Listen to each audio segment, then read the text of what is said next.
Listening 3. In this listening, you will hear a speaker talking about some skills and qualities that employees look for. Please listen it carefully.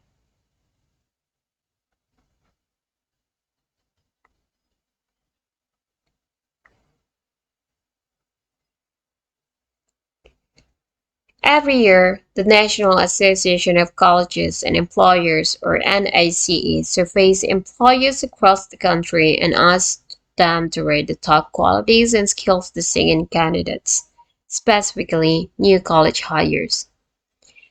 The skills I'm going to inform you soon are necessary to help you be competitive when applying for internship and job opportunities, as well as graduate school.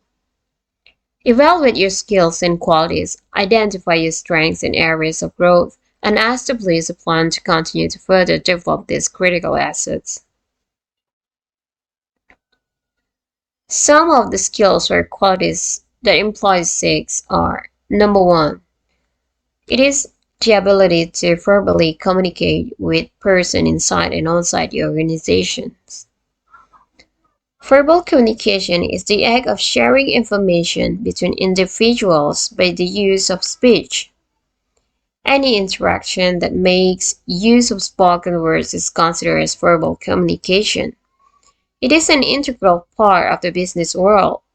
Oral communication used within an organization includes personal discussions, staff meetings, telephone discourse, formal and informal conversation, and presentations. Outside of the organization, verbal communication may take the form of phone calls, face-to-face meetings, speeches, teleconferences, or video conferences. Business managers having effective verbal communication skills can communicate precisely with their subordinates. Similarly, employees having excellent communication skills are highly valued and demanded in any organization. And the skill number two is the ability to work in a team structure. Being able to work with people so that the right things happen is a core management skill. Managing people effectively perhaps demands most of managers when individuals come together to work in a group or in a team, which requires leadership as well as facilitating and overseeing group and team working and managing conflict as well. Organizations form teams to accomplish tasks that are too large or complex for an individual to complete. Teams are also effective for work that requires different types of skills and expertise. For example, the development of new products involves understanding customer needs as well as how to design and build a product that will meet these needs. Accordingly, a new product development team would include people with customer knowledge as well as designers and engineers. And the next skill I think needed is the ability to make decisions and solve problems. Much of what people do in working is solve problems and make decisions. Often, they are under the gun, stressed, and very short for time. Consequently, when they encounter a new problem or decision they must make, they react with a decision that seemed to work before. It's easy with this approach to get stuck in a circle of solving the same problem over and over again. Therefore, it's often useful to get used to an organized approach to problem solving and decision making. Not all problems can be solved and decision made by the same way, rather rational approach. However, some guidelines will get you started, like define the problem, look at potential causes for the problem, identify alternatives for approaches to resolve the problem, select an approach, plan the implementation of the best alternatives, monitor implementations of the plan, and verify if the problem has been resolved or not. Ability to plan, organize, and prioritize work. This is also one of the important ability that most employers look for. Time management is essential in achieving your goals and getting your work done.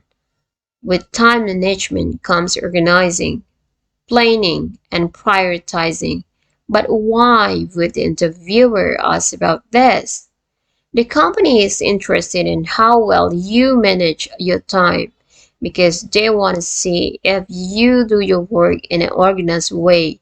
They want to know your strategies for completing a given task in a short plan of time, and they want to determine what your priorities are.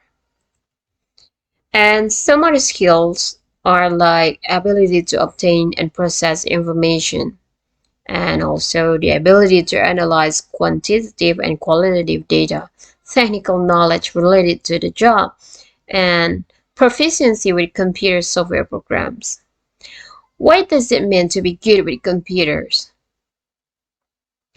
Being good with computer means that you have an above average level of expertise in operating computers, software, and hardware. Most jobs require candidates to have at least basic computer literacy skills to perform essential job functions, such as sending emails, using a cash register, or composing documents on word processing software. Stating that you are good with computers on your resume likely suggests that you know how to troubleshoot minor computer problems, operate a host of software applications, and use presentation software efficiently.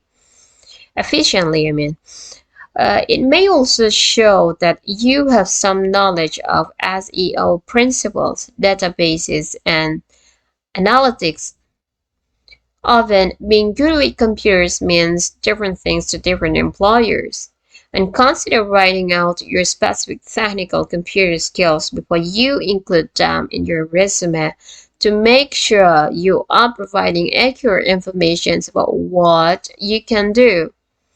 Here are some examples of computer skills you can include on your resume to show you are good with computers, like proficient in HTML coding, and proficient with Microsoft Word, Excel, and PowerPoint. Thorough understanding of social media and social media analytics, and knowledge like the knowledge of SEO techniques, skills in website troubleshooting, and proficient in Adobe Photoshop. So those are some examples of computer skills you can include.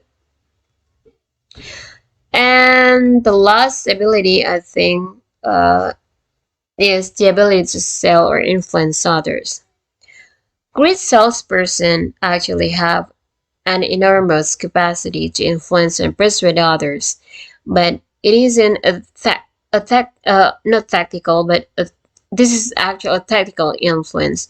Their ability to influence others is the natural outgrowth of the other foundational attributes. Great salespersons are able to influence others because they are first able to influence and persuade themselves. And someone who is unable or unwilling to keep the commitments they made to themselves doesn't easily persuade others. Influencing others begin with keeping your commitments. Great salespersons are optimistic, and optimism enables their ability to influence others that a better future is not only possible, but that is certain. It enables the creation of a vision. And great salespersons usually influence others by demonstrating their competitiveness and by translating that desire to win into a demonstration of their commitment to help their customers win by achieving a positive outcome. Great salespersons also influence others by taking the initiative, by acting proactively. This professionalism is influential as it demonstrates an ability to own the outcome they sell. Great salespersons influence others with their resourcefulness. They use their creativity, their imagination, and their networks to solve problems and to build solutions that create results, create positive outcomes, and create value. Their ability to find a way where none previously existed makes them influential. Great salesperson influence others with their indomitable spirit, their determination, and their willingness to persevere, and they can be counted on to continue to try.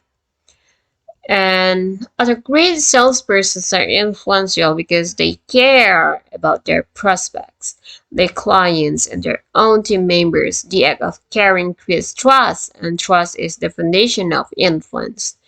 They build, they build their influence by communicating that they understand how others feel, exercising their empathy, and they exercise their emotional intelligence by communicating in a way that considers the emotional feelings for others, and including their prospects, their clients, and their own team members.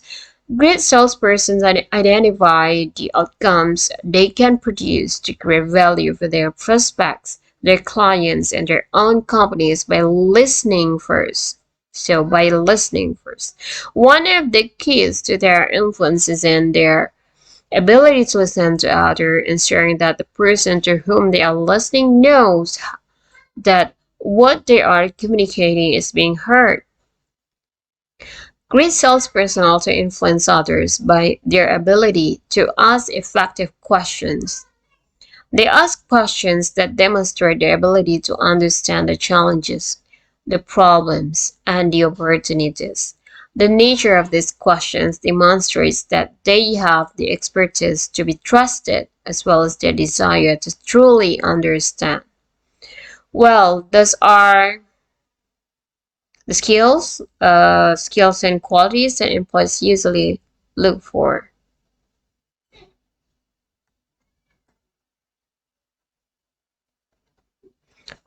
This is the end of the listening 3.